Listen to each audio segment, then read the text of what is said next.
Hey y'all, Grandma Rose here. I need to tell you about something that happened yesterday. It was scary. Well, not scary.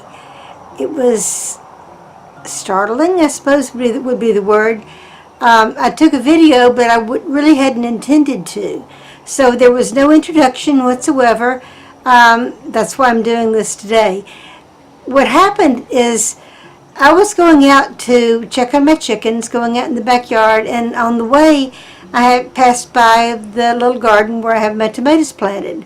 Now, if you've watched any of my videos on that, I have put up bird netting around the outside of it. Homestead Mama, Melissa, lives in North Mississippi.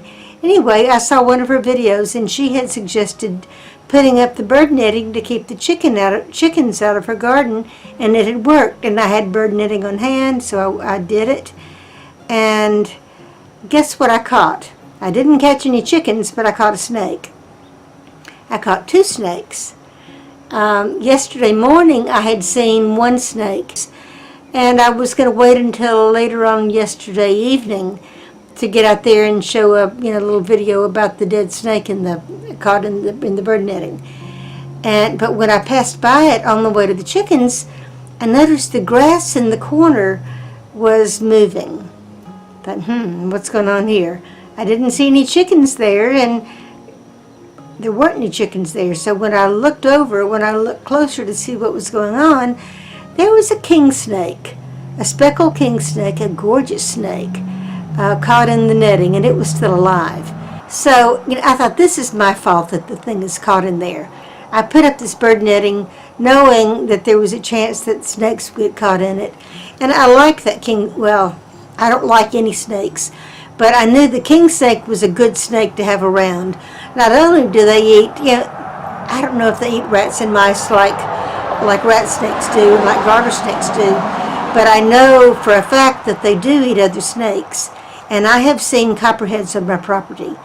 Not last year and not this year, but the year before I saw copperheads. If I saw copperheads 2 years ago on my property, more than likely the copperheads are still here. And if the king snake eats snakes and it'll eat venomous snakes, then I wanted that king snake around.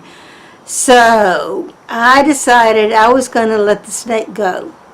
I didn't know how hard it was going to be to let the snake go. Well, I didn't want to get down there with my hands.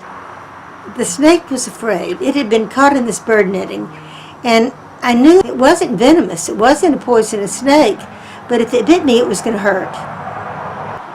So there's some footage of me trying to let the snake go. It's a little shaky, but it has a pretty good picture of the snake, and it shows the snake crawling away. It shows a little bit of me trying to let the thing go. And I did. It got away. It didn't. I don't think it's dead. At least I hope it's not dead. But I'm not a snake lover.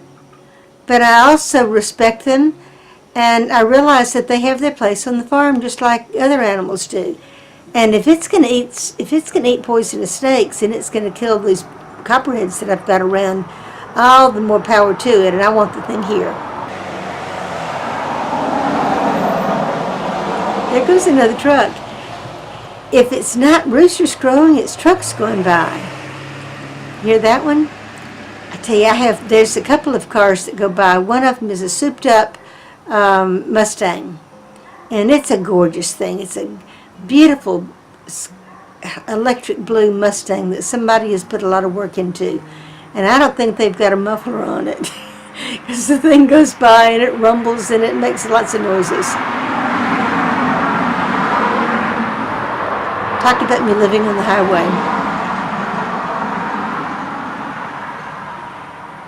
Not a busy highway, but at 5 o'clock in the afternoon, 5:15 in the afternoon, or whatever time it is a busy afternoon.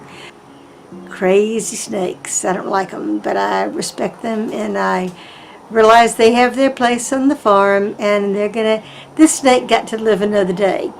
This was actually the 3rd time I had seen this snake. The first time I was weeding inside the fence, inside the tomatoes, weeding around the outside, getting the grass and stuff.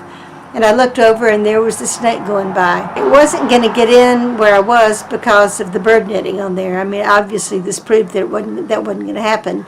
So it didn't frighten me. It always startles me when I see a snake, whether it's a poisonous snake or whether it's a non-poisonous snake. It's going to startle me when I see it. And that's just our nature, I believe. That's our built-in fight or flight response that we have. I think it's probably part of our genetics to be afraid of snakes, or respect snakes anyway. So the second time, I was in my kitchen, and I put a picture on Instagram of this. I don't have anything on YouTube for this one. But I was looking out my kitchen window, and I saw the snake going by. So I didn't have my phone with me. It was in another room. By the time I ran in there and grabbed the phone to take a picture of the snake, it had already scurried is not the right word. It had already slithered into my flower bed. And I got one little picture of it. So one still picture and one, just the tail of it going under, I think it was daylilies, it looks like. So there's a still picture and a little short, a couple of second video on Instagram of the very same snake. And then yesterday, here it was again, caught in the bird netting. It gave me chills. I just don't like snakes. I don't like them. But anyway, I did what I had to do, and you're going to get to see it too.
That's good. I needed to get that snake loose.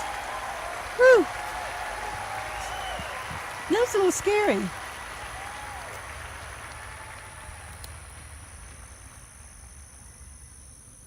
Okay, bye snake.